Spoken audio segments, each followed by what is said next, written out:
Assalamualaikum warahmatullahi wabarakatuh. Kembali lagi dengan saya Siti Nur Anissa.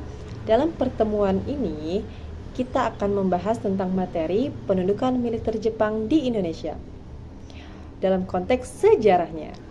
Langkah pembahasan yang pertama adalah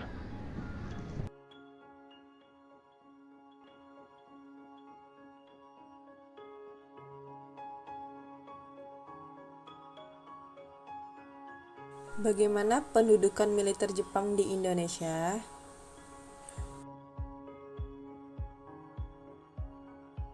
Pendudukan militer Jepang di Indonesia berlangsung selama 3 tahun dan 3 bulan, dari tanggal 8 Maret 1942 hingga 17 Agustus 1945.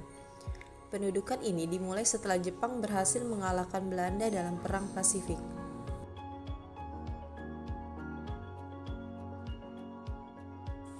Pada awalnya, Jepang disambut baik oleh rakyat Indonesia.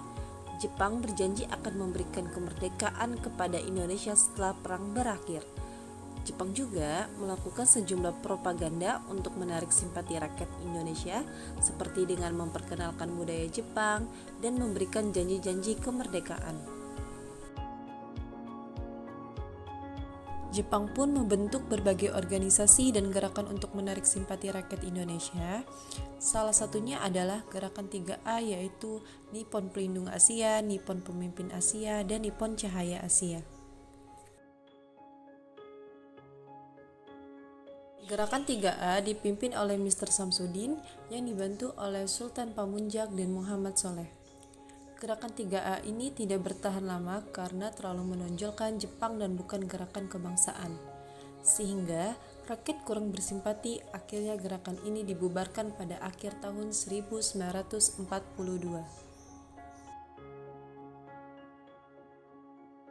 Selama 3,5 tahun menduduki Indonesia, Jepang membawa banyak perubahan bagi kehidupan rakyat bumi. Jepang dikenal sebagai penjajah yang kejam karena melaksanakan kerja paksa atau romusa, menyiksa, dan membuat rakyat Indonesia kelaparan dan sengsara.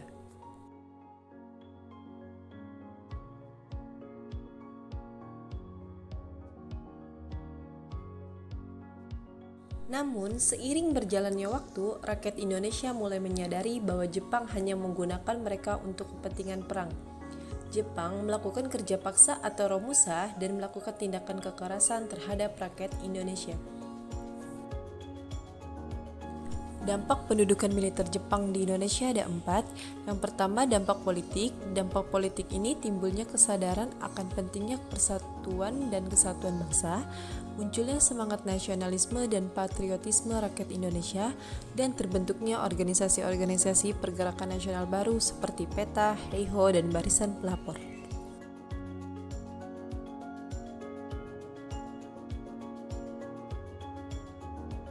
Yang kedua ini dampak ekonomi.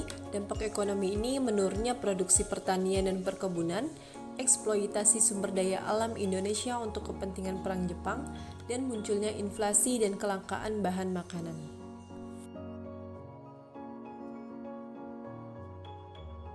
Yang ketiga ini dampak sosial.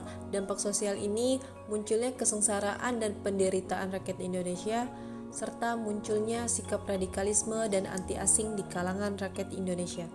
Sedangkan dampak budaya ini akan menjadi masuknya budaya Jepang ke Indonesia dan terjadinya perubahan-perubahan dalam budaya di Indonesia.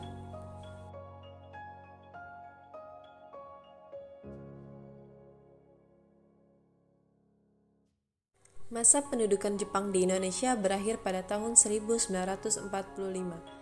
Seiring dengan kekalahan yang diderita Nippon dari sekutu, dalam kondisi yang kian terdesak di Perang Pasifik, Jepang terus berupaya menarik simpati rakyat Indonesia dengan memberikan janji kemerdekaan. Salah satu langkah Jepang untuk memenuhi janji kemerdekaan adalah dengan membentuk BPUPKI pada tanggal 1 Maret 1945.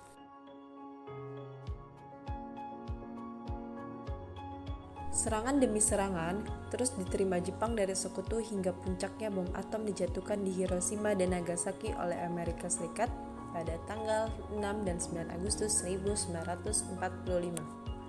Jatuhnya 2 bom atom itu membuat kondisi Jepang semakin terpuruk Jepang pun menyerah tanpa syarat kepada sekutu pada tanggal 14 Agustus 1945.